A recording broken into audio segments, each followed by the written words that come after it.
Hello and welcome to Final Boss Episode 6. We are going to be doing the Gate of Elidinis for the very first time, and let's check it out. Thanks for stopping by. Let's do it!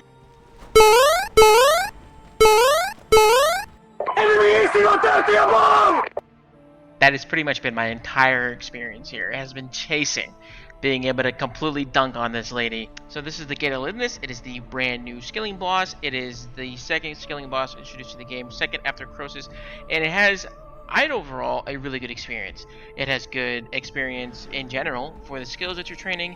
It has really good loot. I think it has really good lottery ticket items, with the memory dowser being almost like 800 to 1 billion gold. You have a really interesting looking boss room. You have a really good music. The quest build up to it was good.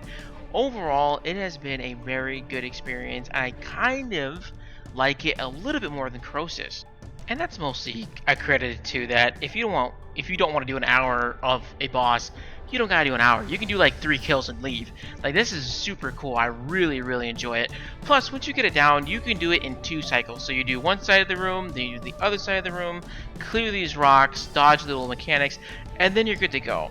Sometimes you can get stuck where you have to do a 3rd cycle, meaning like you just have to like dodge the insta-kill mechanic, go to the back of the room, make sure that you're good to go, and then you just mine a couple more rocks, chuck them at her, and then she dies.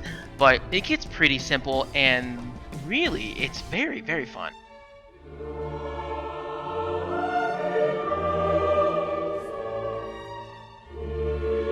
What? Enemy predator missile incoming. I completely goofed up this kill. I was going smooth, I thought I was killing it, and I didn't realize at some point in the kill there was one of those jackal thingies that spawn, and they heal her, right? And so when she heals, you end up needing to go into the back of the room and get into the little dome so you don't die, and I completely missed it that she still had 1.5k health, and it just completely annihilated me. So then on that note, I decided to take a break and went to the liberation of Mazcab. Absolutely love doing raids. Still one of my favorite pieces of content to do. Honestly, it's super fun, especially because you get to just grab a cool team and do weird shit. You know, I just really enjoyed being able to do like MMO things in an MMO game. It's very fun to see a giant group of players work together to bring down a giant sea serpent god. It's kind of neat.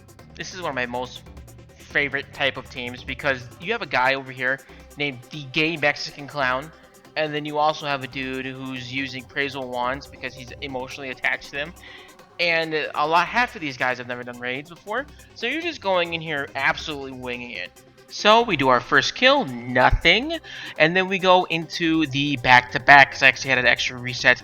And from here, we weren't able to get anything. We re-roll, still nothing from Yaka. I think we're about maybe 7 kills in, and it's not that bad, not that good. Same thing from Beastmaster, nothing from there. But I had enough Teshi to buy 2 of these codexes, which sold for about 55 mil for the 2 of them, like 26 mil each, and not bad. I'll take it. The Techie add up. I don't use them for anything else. I just buy the extra ability codexes. I don't have any other accounts to buy them. I get an extra token as well. And then I actually went and tried out this new Halloween event. I didn't do much of it. This is actually my very first kill when I was doing the quest to get some of the overrides.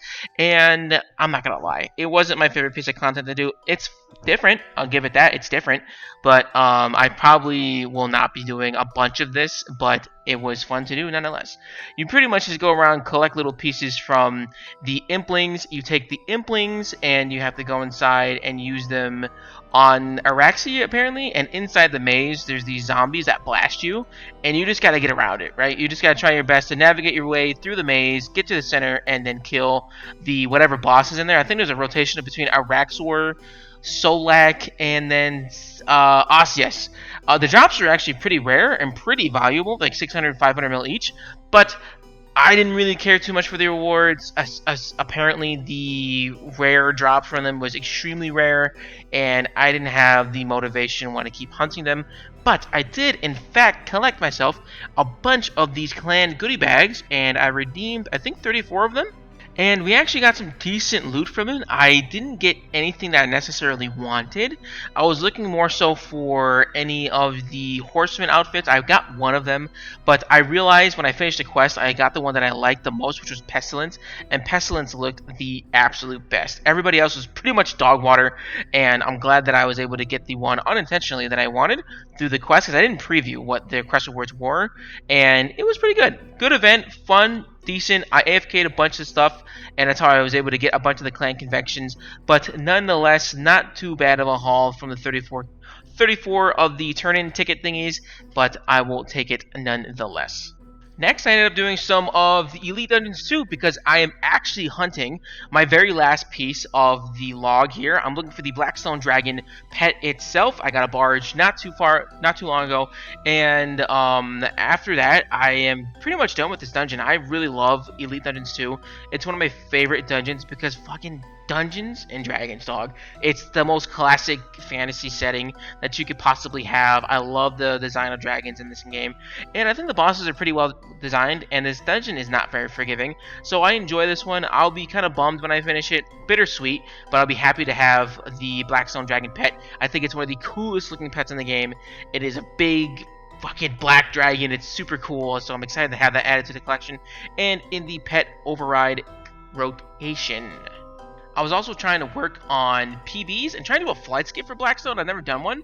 I don't think I have the equipment for it because I think to do one you need to have the bow of the Last Guardian, and I do not have a bow of the Last Guardian. I only have a Saren God bow. So I think until I have that, I won't have the juice to do it. I tried really hard to get PBs with it, with range. I am not very good with ranged. I am trying my best to use it more often because I spent like $3 bill on all the equipment for it, and I want to see the use of it. But nonetheless, I wasn't able to get a flight skip nor a PB with ranged, but I was able to get a pretty decent PB with mage. I was able to pull off like a 349-ish or something like that, and I was very happy with that. I wasn't expecting to get a PB on this kill. I was just kind of going in.